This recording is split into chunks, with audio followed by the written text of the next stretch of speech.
नमस्कार। BSc first year की botany की ऑनलाइन क्लासेज में आपका स्वागत है। पिछले वीडियो के अंदर अपन ने पेपर सेकंड की यूनिट फर्स्ट के अंदर फंजाई के जनरल कैरेक्टर के बारे में स्टार्ट किया था।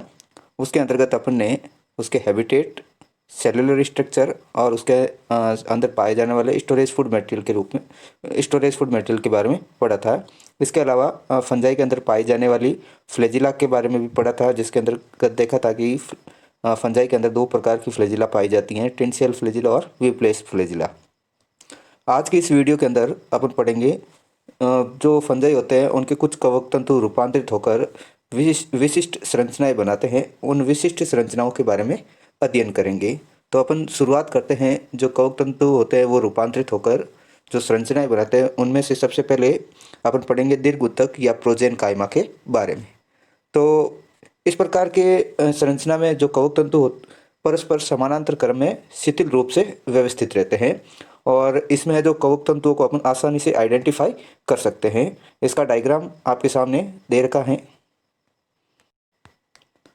डायग्राम ए है जो दीर्घ ऊतक या प्रोजेन कायमा का डायग्राम है। इसके अंदर आप देख सकते हो जो फंगल हाइफी है वो पैरेलल अरेंज रहते हैं। तो अपन इनके अंदर आइडेंटिफाई कर सकते हैं कि ये है जो फंगल हाइफी है। सेकंड जो मॉडिफाई स्ट्रक्चर है जिसका नाम है आभासी पेरेन्काइमा या स्यूडो पेरेन्काइमा। तो इस संरचना में जो कवक तंतु या फंगल हाइफी होते हैं वो आपस में उलझकर एक कॉम्पैक्ट टिश्यूज का फॉर्मेशन करते हैं।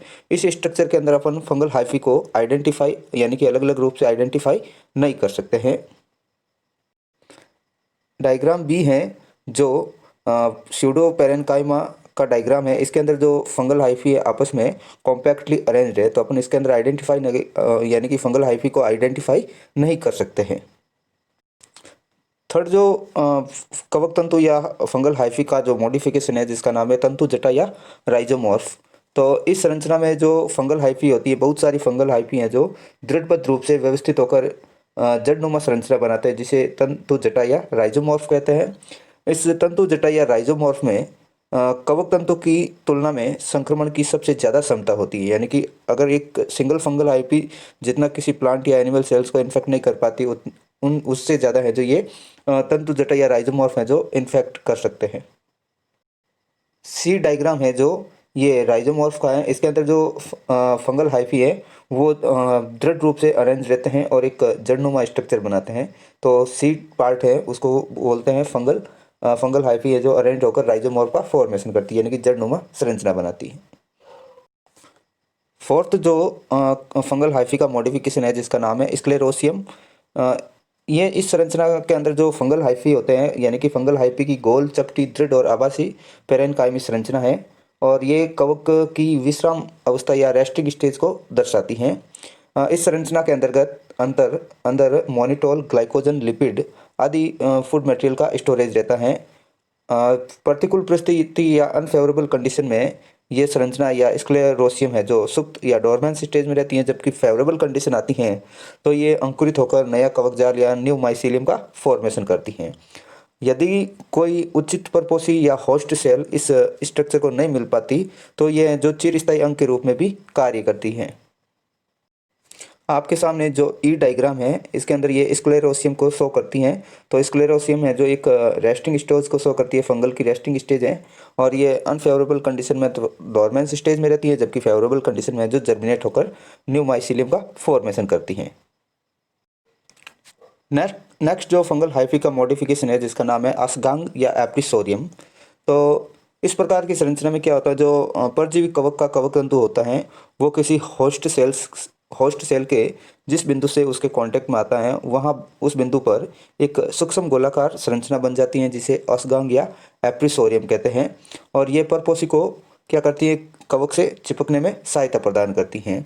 तो आसगांग या एप्रिसोरियम क्या होती है, तो इसके बारे में 1 नंबर का क्वेश्चन भी एग्जाम के अंदर पूछा जाता है। तो आपको बताना जो पैरासाइट फंजाई होती हैं उसका जो हाइफी होता है अगर किसी होस्ट सेल के कांटेक्ट में आता है तो दोनों के बीच जहां कांटेक्ट पॉइंट होता है वहां पर एक सूक्ष्म गोलाकार स्ट्रक्चर बनती है जिसको अपन क्या कहेंगे, आसगांग या एप्रिसोरियम कहते हैं। और ये एप्रिसोरियम क्या हेल्प करती हैं कि जो फंगल हाइफी होती है उसको होस्ट सेल से चिपकाने में सहायता करती हैं।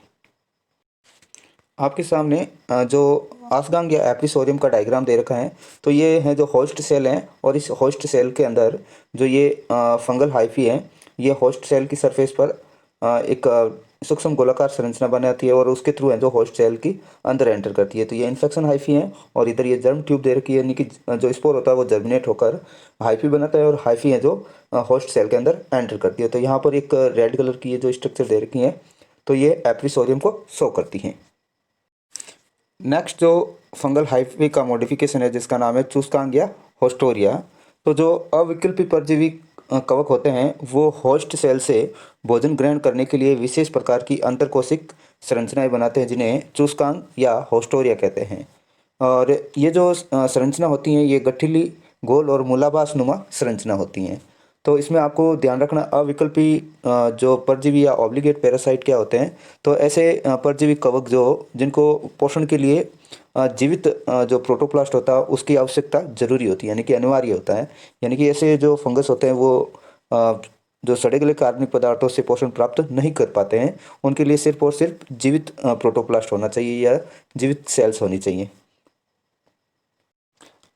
आपके सामने डायग्राम के अंदर चूसकांग का डायग्राम या होस्टोरिया का डायग्राम दे रखा है।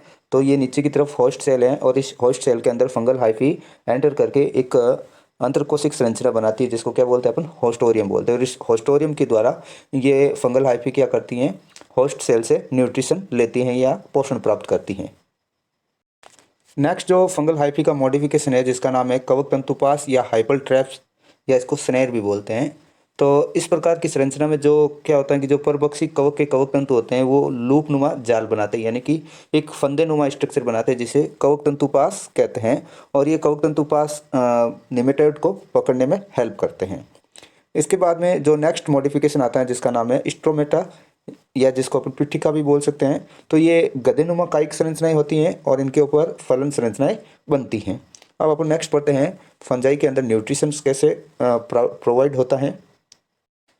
हमें पता है कि जो फंगस होती हैं उसके अंदर क्लोरोफिल एब्सेंट होता है, तो वो अपने भोजन का निर्माण नहीं कर पाती हैं। इसलिए फंगस हैं जो परपोषी होते हैं और इन्हें पोषण के आधार पर है जो निम्नलिखित भागों में डिवाइड किया गया है।